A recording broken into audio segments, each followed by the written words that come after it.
भागवत पुराण के अनुसार तुलसी माता का संपूर्ण कथा।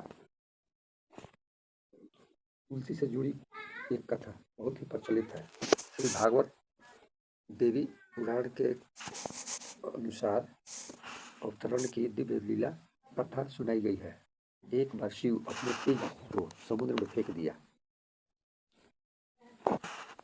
था। इसके एक मत्तो तेजस्वी बालक ने जन्म लिया। यह बालक आगे चलकर जलंधर के नाम से पराक्रमी दैत्य राजा बना। इसकी राजधानी की नाम जलंधर नगरी था। दैत्यराज कालनेमी की कन्या वृंदा से विवाह जलंधर से हुआ। जलंधर बड़ा महाराक्षस था। अपनी सत्ता के मद के चूर में उसने माता लक्ष्मी को पाने की कामना युद्ध से किया, परंतु समुद्र से ही उत्पन्न होने के कारण माता लक्ष्मी ने उन्हें अपने भाई के रूप में स्वीकार किया। वहां से पराजित होकर वह देवी पार्वती को पाने की लालसा से कैलाश पर्वत पर गया। भगवान देवाधिदेव शिव का ही रूप धरकर माता पार्वती के समीप गया, परंतु मां ने अपने योगबल से उन्हें तुरंत पहचान लिया तथा वहां से अंतर्ध्यान हो गई। देवी पार्वती ने युद्ध क्रोध होकर सारा वृत्तांत भगवान विष्णु को सुनाई। जलंधर की पत्नी वृंदा अत्यंत पतिव्रता थी। जलंधर की पत्नी वृंदा अत्यंत पतिव्रता थी। उसी के पतिव्रत धर्म की शक्ति से जलंधर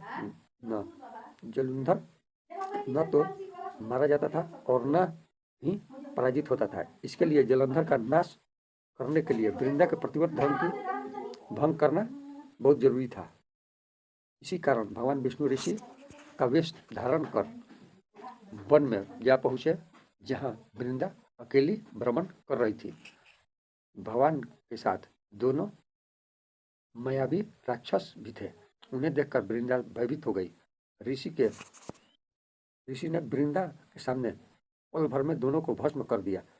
इनकी शक्ति देखकर वृंदा ने कैलाश पर्वत पर महादेव के साथ युद्ध कर रहे पति जलंधर के बारे में पूछा। ऋषि ने माया जाल से दोनों बानर प्रकट किए और एक बानर के हाथ में जलंधर का सर था तथा दूसरे हाथ में धड़। अपने पति की यह दशा देखकर वृंदा मूर्छित हो गई, गिर पड़ी। होश में आने पर उन्होंने ऋषि के रूपी भगवान से विनती की कि वह उनके पति को जीवित करे। भगवान ने अपनी माया से पुनर्जलंधर का सिर धड़ से जोड़ दिया, परंतु स्वयं ही उसकी शरीर में प्रवेश कर गए। वृंदा को इस छल का जरा सा भी भनक नहीं हुआ। जलंधर बने भगवान विष्णु भगवान के साथ वृंदा प्रतिव्रता व्यवहार करने लगी। उसके सतीत्व भंग हो गया। ऐसा होते ही वृंदा पति जलंधर युद्ध में हार गया। इस सारी लीला का जब वृंदा को पता चला तो वह क्रुद्ध होकर भगवान विष्णु को शिला होने का श्राप दे दिया तथा स्वयं सती हो गई। वहां वृंदा भस्म हो गई। वहीं तुलसी का पौधा उगा। भगवान विष्णु ने वृंदा से कहा, हे वृंदा, तुम अपने सतीत्व के कारण मुझे लक्ष्मी से भी अधिक प्रिय हो गई हो। तब तुलसी के रूप में सदा मेरे साथ रहोगी।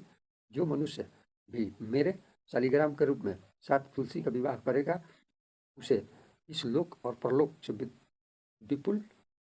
विपुल यश प्राप्त होगा। जिस घर में तुलसी होती है वहां यम के दूत भी समय नहीं आ सकते। गंगा व नर्मदा के जल में स्नान तथा तुलसी का पूजन बराबर माना जाता है, चाहे मनुष्य कितना भी पापी क्यों न हो। मृत्यु के समय किसी के जिसके प्राण मंजरी रहित तुलसी और गंगा जल मुख में रखकर निकल जाते हैं, वह पाप से मुक्त होकर वैकुंठ धाम को प्राप्त होता है। जो मनुष्य तुलसी के आंवलों के छांव में अपने परिवार को श्राद्ध करता है, उसका पितर मोक्ष प्राप्त हो जाते हैं। उसी दैत्य जलंधर की वह भूमि जलंधर के नाम से विख्यात है। सती वृंदा का मंदिर मोहल्ला कोट किशनचंद में स्थित है, जिसे इस स्थान पर एक प्राचीन गुफा थी जो सीधी हरिद्वार तक जाती थी। सच्चे मन से 40 दिन तक सती वृंदा देवी मंदिर में पूजा करने से भी सभी मनोरथ पूर्ण होते हैं। यही तुलसी जी की कथा है।